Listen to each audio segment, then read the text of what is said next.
कांग्रेस के कारनामे देखे हैं,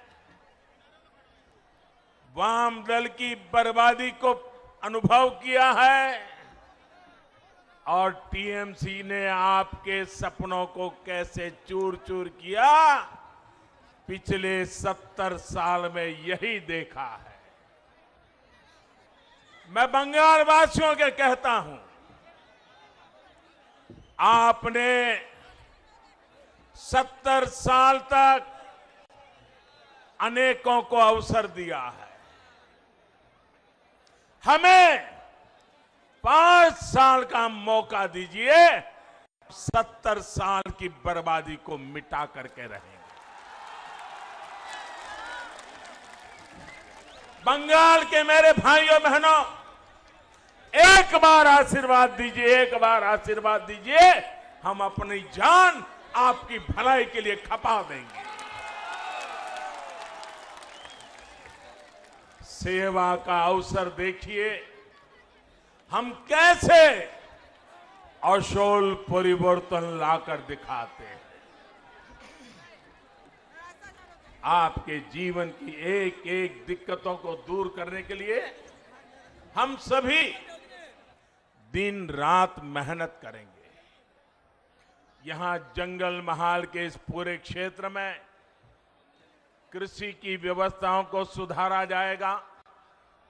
इस इलाके में सिंचाई सुविधाएं बढ़ाई जाएगी, कोल्ड स्टोरेज का नेटवर्क बढ़ाया जाएगा और इसका यहां के आलू पैदा करने वाले किसानों को भी लाभ होगा।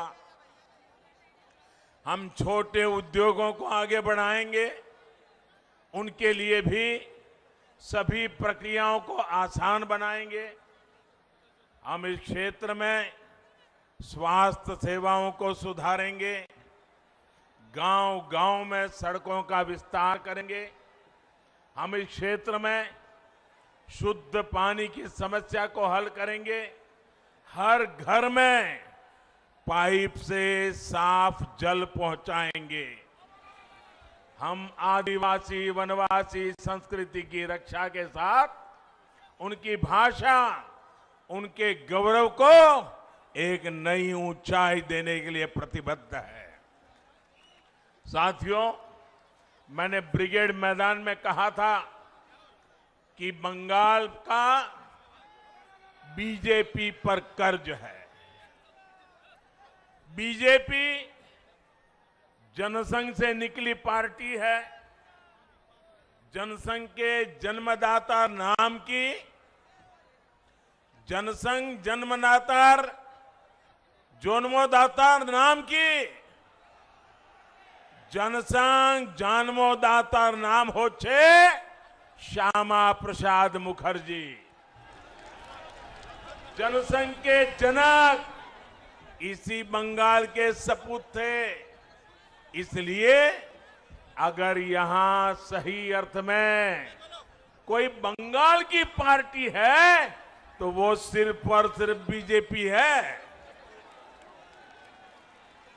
बीजेपी के डीएनए में आशुतोष मुखर्जी और डॉक्टर श्यामा प्रसाद मुखर्जी का आचार, विचार, व्यवहार और संस्कार है। इन्हीं संस्कारों को लेकर हम बंगाल के हर क्षेत्र को विकास की नई ऊंचाई पर पहुंचाना चाहते हैं। हम सिर्फ बंगाल में कमल ही नहीं खिलाना चाहते, बल्कि बंगाल के लोगों का भविष्य उज्जवल बनाना चाहते हैं।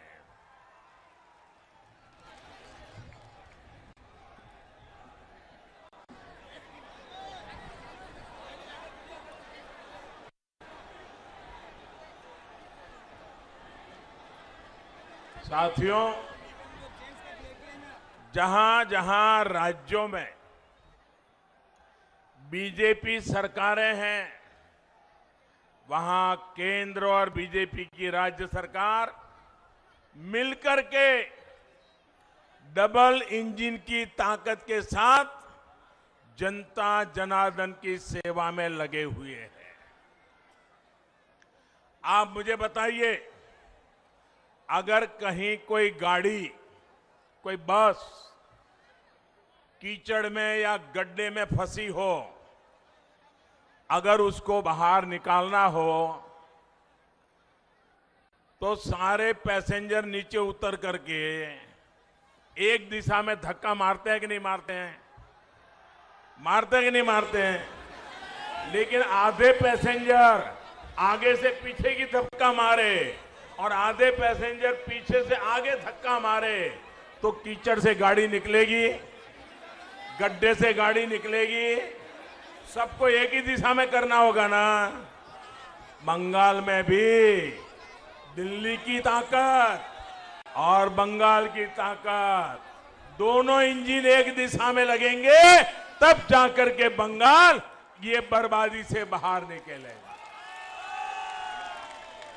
हम सबका साथ, सबका विकास और सबका विश्वास के मंत्र के साथ काम कर रहे हैं। लेकिन यहां पश्चिम बंगाल में दीदी, ये दीदी विकास की हर योजना के सामने दीवार बन करके खड़ी हो गई है। आपने दीदी पे भरोसा किया, लेकिन दीदी ने आपको दुर्नीति दी, आपके साथ विश्वासघात किया। किया कि नहीं किया? विश्वासघात किया कि नहीं किया? आपके सपनों को चूर चूर कर दिया कि नहीं कर दिया? 10 साल में बंगाल को बर्बाद किया कि नहीं किया? और अब देखो, आज दीदी 10 औंगीकौर की बात कर रही है। 10 औंगीकौर। अरे दीदी,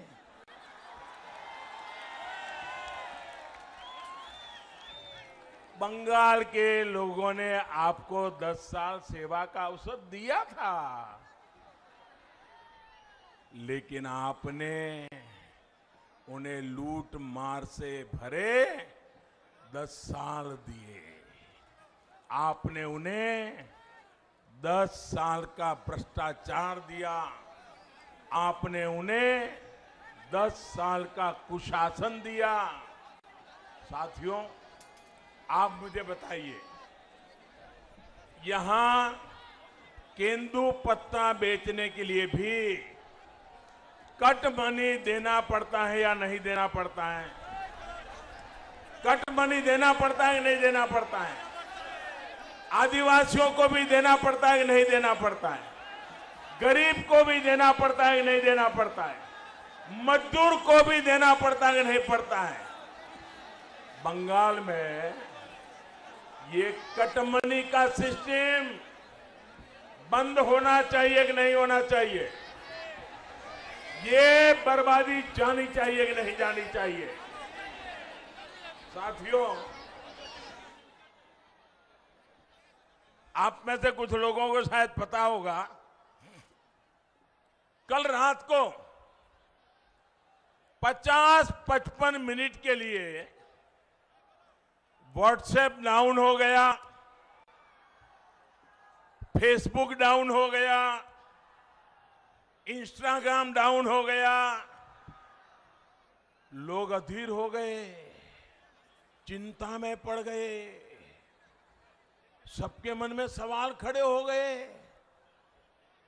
50-55 मिनट के लिए हुआ था, लेकिन सबको हो रहा था क्या हो गया। लेकिन भाइयों बहनों, दुनिया में तो 50-55 मिनट ये सोशल मीडिया की कुछ चीजें डाउन हो गई। यहां बंगाल में तो 50-55 साल से विकास ही डाउन हो गया है, विश्वास ही डाउन हो गया है, सपने ही डाउन हो गए हैं, संकल्प भी डाउन हो गए हैं। मैं आपकी अधीरता समझ सकता हूं। भाइयों और बहनों, पहले कांग्रेस, फिर लेफ्ट और अब टीएमसी ने बंगाल के विकास को अवरुद्ध करके रखा है।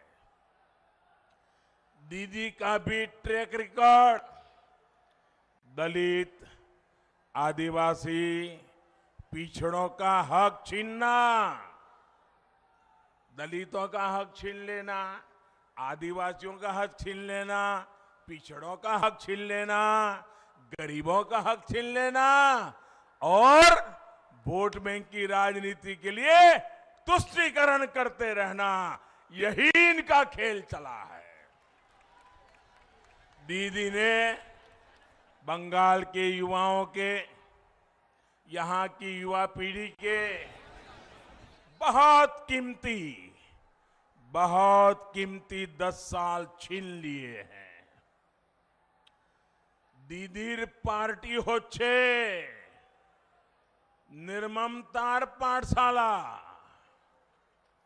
दीदीर पाठशालाते सिलेबस होच्छे तोलाबाजी।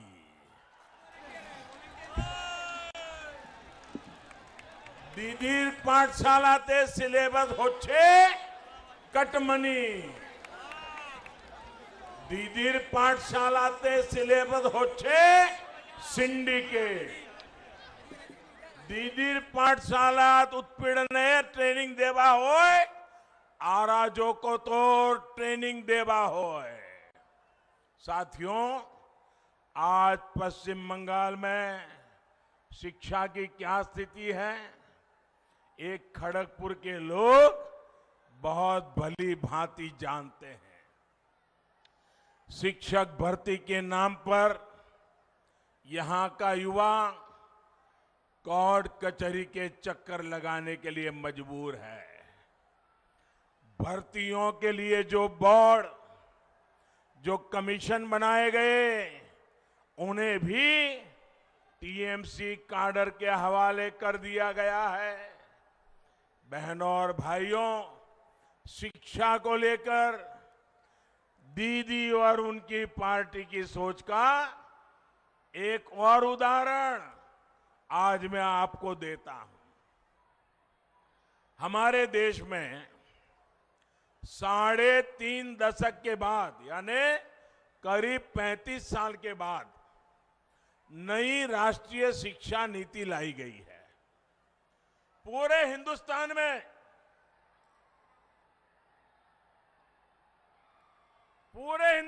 में ये नई राष्ट्रीय शिक्षा नीति की तारीफ हो रही है और इसका मकसद है 21वीं सदी की जरूरतों के अनुसार शिक्षा में बदलाव हो। राष्ट्रीय शिक्षा नीति में शिक्षकों की ट्रेनिंग से लेकर स्किल अपग्रेडेशन तक अनेक प्रावधान किए गए हैं और इसकी एक प्रमुख बात है स्थानीय भाषाओं में पढ़ाई पर बल। टेक्निकल एजुकेशन हो, मेडिकल की पढ़ाई हो या फिर प्रोफेशनल कोर्स, इन सब में स्थानीय भाषाओं पर जोर दिया गया है।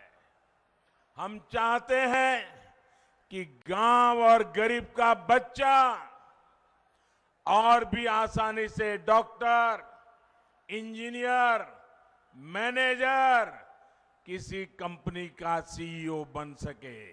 आप मुझे बताइए भैया, गरीब का बच्चा भी डॉक्टर बनना चाहिए कि नहीं बनना चाहिए? गरीब का बच्चा भी इंजीनियर होना चाहिए कि नहीं होना चाहिए? गरीब की बेटी भी अपने सपने पूरे कर सके, ऐसी व्यवस्था होनी